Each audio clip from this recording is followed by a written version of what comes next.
আমাকে দুটা পিঠা দেন। 20 টাকা। বালতি তো নাই ভাই, পরে নিন।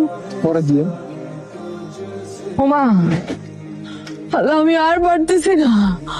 একদিকে আমার আব্বা অসুস্থ, আর একদিকে আমার গর্ভে সন্তান। আর কত দুঃখ দিবা মামুদ, আমি আর পারতেছি না। আব্বা, ঘুমাইছো? আব্বা, আব্বা, আব্বা, আব্বা, আব্বা চলে গেছে তোরা।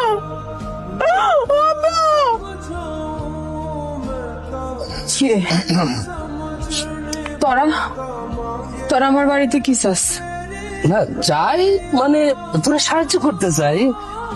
টাকা লাগবে না তোর? বাবা মরছে, তার একটা খরচাপাতি আছে না? কয়েকদিন পরে তো বাচ্চা হইব, তারও তো একটা খরচাপাতি আছে, কি আছে না? একদম এদিকে আসবি না। আরে শোন, এই আমাদেরকে একটু সময় দিবি, একটু সময় দিবি আর কি। চাইলে আরো বেশি টাকা দেবো। আর দরজা না করতেছি। আল্লাহ, তুই কিন্তু কোনো ভয় পাইস না, তুই ভয় পাইস না, তোর মা আছে না। আমার কিছু খাইতে দাও। আমি একটা জিনিস বুঝলাম না মা, সব সময় খালি আমি খাই খাই খাই খাই করো, তোমার পেটের মধ্যে গেছে কি? হ্যাঁ, সবসময় খিদা লাগিয়ে থাকে। আমি কইলাম একদিন পর এই মায়ের লেগে ফকির হইবা, তুমি জানো এই সারাদিন খাওয়াইতে খাওয়াইতে